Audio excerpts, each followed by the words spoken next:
amazed when you walk through that door. One's junk and one's like paradise. Paradise, I tell you. I said, isn't she a beauty?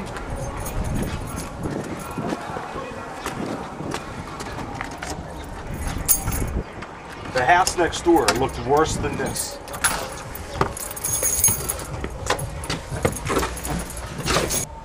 What we have here is we have 2 shells that a friend of mine purchased.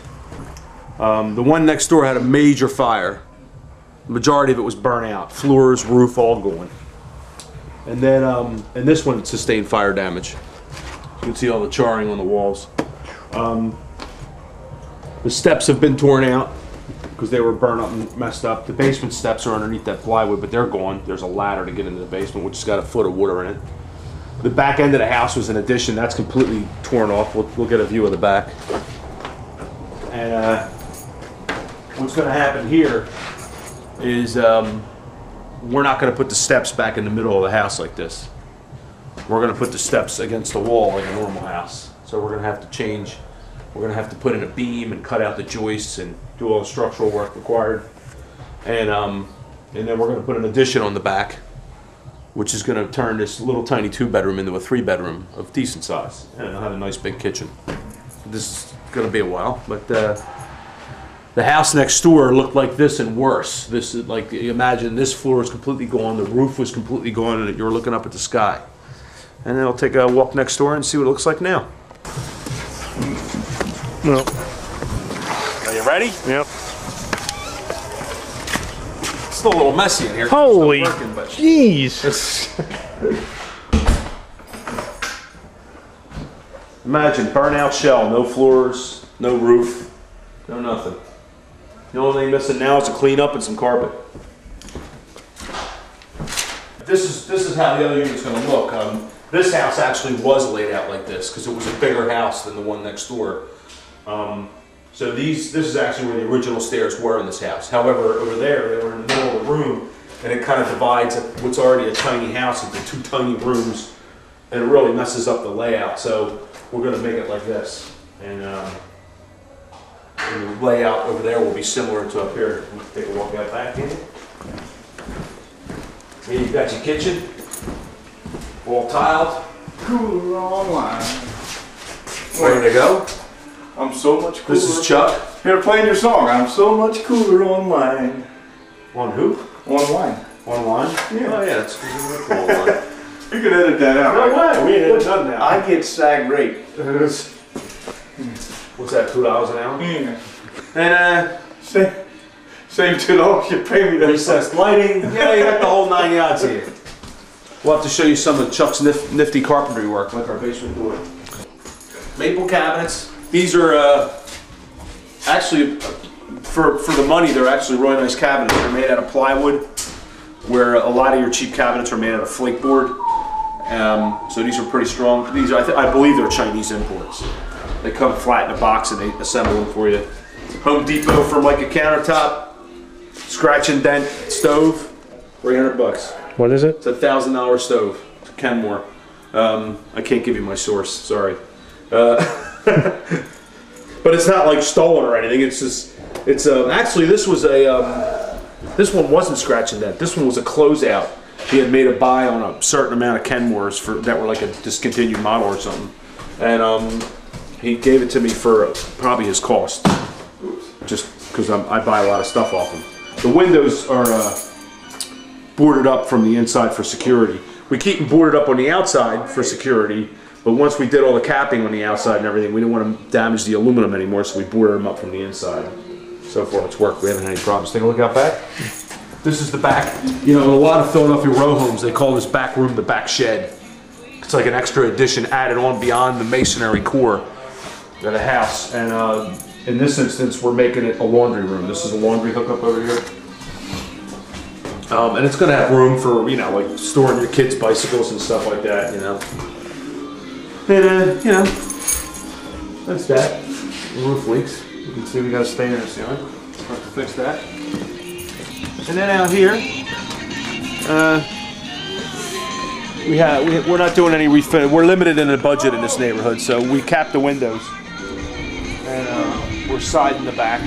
And that's what we're in the middle of now. This will be a new 6-foot fence, because the old one was all mangled up. It'll be done soon. This house has a central air in it, which is a big bonus in a neighborhood like this. So it'll be real easy to rent. It'll be a lot prettier when we're done, but we'll get the fence fixed up in here. We'll get the yard all cleaned out. We'll have this siding done soon, probably today. And if we walk over here, we can take a look at the back of the other house. That's how things used to look. And we're going to put an addition. It's probably going to come out too. Here. And that'll allow us to have a 3rd bedroom upstairs and a nice big kitchen downstairs. And it'll become a decent sized home because it was kind of tiny. I hate to say it, but this is since I'll be trying to rent this real soon, but this area is a high heroin usage area. And the house at the end of the row here was where all the junkies would go shoot their dope, and it was literally like 1,000 a day going in and out of there. The needles, the used needles, are like 3 inches deep on the floor in there, and it was boarded up numerous times and broken back into. And finally, my carpenter and I barricaded the daylights out of it. It is now impenetrable. You'd need like a Laws rocket to blow it open. So that stopped them. And then the neighbor over, the guy with the industrial building over here, bulldozed the empty lot and piled it all up in the backyard here. You can see the couch standing on end over there. It's probably hard to tell through the fence. Yeah. You know, so and there's a pile of dirt on the other side of that, trash and debris, and that stopped people from being able to walk through this side, and it cut the traffic down. And here's an example. Somebody must have dumped a whole bag of brand new needles on the other side of the fence here. There's one over there. There's a whole pile of them somewhere out here. It must have hit them running from the cops or something, you know. But there's a lot of needles all over here. We actually got a call into, there's an organization, a Philadelphia organization called CLIP, City Life Improvement Program. And basically if you don't maintain your yard, they'll come in and cut your grass. And for a yard this size, they'd probably charge you like $800. So it's like a fine for not maintaining your yard. Custom railing built by Chuck. That's actually about 4 hours of labor. Little Pargo flooring, $1 a square foot. All right, now this bathroom isn't normally what you put in a rental in Kensington, but I was kind of in the mood for doing something a little different, and I had this closeout $1,600 vanity from Home Depot, and I decided I needed to use it. I was tired of storing it. So, this is that man-made granite, like silestone or one of them deals with the solid, undermount sink. It's like a $600 medicine cabinet, mirrors on all sides. That was given to me by a friend that won it in a contest and had no need for it, so I put it in there. And it's all topped off with a $7 light. It's my tile job here. It's enough to make your eyes twist. 13 SEER air conditioner, which isn't the most efficient you can get now, but it's pretty efficient. So it'll be able to heat and cool at a reasonable cost, you have if you buy a rental property that's got a lot of times in the city you'll see an old coal furnace converted to gas or oil, and it'll work forever, and it can always be repaired and fixed. But that poor person in the little 3-bedroom row homes getting a $700 a month gas bill in the winter, they're not happy. They're going to probably move out and find a cheaper place to live. Where if you put a brand new boiler in it that was more efficient, and you put new windows in the house that tighten up the caulk and insulate properly, then they got a $300 gas bill in the winter, and they say, this isn't bad, I can stay here, and they don't move out on you, because when they move out, it costs you money, a lot of it. So why do you do such a nice job in these townhomes when you could probably get away with just painting the walls and throwing down some crappy used carpeting? Well, this house didn't have walls, so since there were new walls, we did a nice job. But I kind of go by the standard of I won't rent anything I won't live in myself. Sometimes I get tenants that don't respect them and destroy them, but sometimes you get a good tenant and they stay for a long time because they're happy that you've given them a good home. Now, even though this is a rough neighborhood, I'm going to attempt to get a couple Temple students into this house, preferably on the graduate level. And they usually they're more adults that just study a lot, so it's not like wild parties and all that stuff. So hopefully this house will stay a nice house for a while. But who knows? We'll see. We'll see what we get.